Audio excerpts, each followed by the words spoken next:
Calls కి తేడా తెలియనటువంటి దద్దమ్మలు మీరు. వైసీపీ పార్టీ అంటేనే బ్లూ ఫిల్మ్ పార్టీ. వైసీపీ నాయకులు దానికి ముందుంటారు. తెలుగుదేశం అందులో కోన రవికుమార్ అంటే నా బాడీలో ఉన్నది పసుపు రక్తం. మంచికి ప్రతిరూపం తెలుగుదేశం, మంచి ప్రవర్తనకి ప్రతిరూపం తెలుగుదేశం. ఈరోజు నేను ఒకటే చెప్తున్నా, అనేక మంది కుట్రలు చేశారు.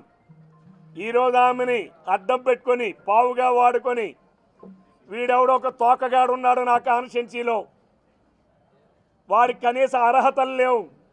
నేను మళ్ళీ వాడికి వార్నింగ్ ఇస్తున్నా, నువ్వు కానీ మాట్లాడేటప్పుడు నా కుటుంబ సభ్యులు కూతురు అని చెప్పి మాట్లాడావు. మళ్ళీ ఇదే ప్రస్తావన కానీ చేస్తే నీకు తగిన మూల్యం చెల్లించుకుంటావు. నేను హెచ్చరిస్తా ఉన్నా. నీ స్థాయి బ్రోకర్ స్థాయి.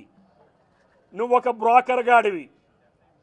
రోడ్ల మీద ఇసుక దండుకోవడం అనుకున్నావా నువ్వు? లేకపోతే గంజాయి స్మగ్లింగ్ అనుకున్నావా? నీ తోకగాడి లాంటి వాళ్ళని ఎంతోమందిని చూసా. మళ్ళీ నీకు వార్నింగ్ ఇస్తున్నా, ఎప్పుడైనా సరే నా కుటుంబ సభ్యుల ప్రస్తావన ఎత్తే మర్యాద ఉండదని చెప్పి కూడా నేను తీవ్రంగా హెచ్చరిస్తున్నాను. ఎవడ్రా నువ్వు మాట్లాడడానికి? నీకున్న అర్హత ఏంటి? నువ్వెవడవు అసలు? నా నీడను కూడా తాకే అర్హత లేనటువంటి వ్యక్తివి నువ్వు. నీలాంటి వాడికి ఆ వైసీపీ పార్టీ ఇక్కడ ఇన్ఛార్జ్ ఇచ్చిందంటే అది ఎంత దిక్కుమాలిపోయిందో ఆ పార్టీ. నిన్న జడ్పీటీసీ ఎన్నిక పులివెందులే రుజువు దానికి.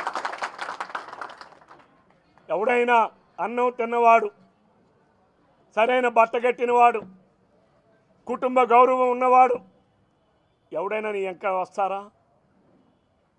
ఎవడైనా వస్తాడా? ఈ నియోజకవర్గంలో కాదు, ఎక్కడైనా సరే నీ వెనక వస్తారా అసలు? అన్నం తిన్నవాడు కానీ, బట్ట కట్టినవాడు కానీ, గౌరవంతో ఉన్న కుటుంబాలు కానీ ఏ పార్టీలోనైనా ఉండొచ్చు. వాడు ఎవడైనా నీ వెనక వస్తాడా? What are you? కాలి చెప్పు విలువ చేయనటువంటి వ్యక్తులు ఏదో మాట్లాడేస్తావునంటే మర్యాద ఉండదని హెచ్చరిస్తా ఉన్నాను. ఎవరితో పోలిస్తావు? నువ్వు నా పేరెత్తడానికి అర్హత లేని మనిషివు నువ్వు.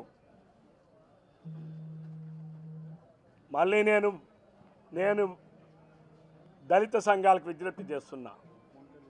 నేను మాట్లాడింది ఒక ప్రిన్సిపాల్ గారితో రివ్యూ చేశాను.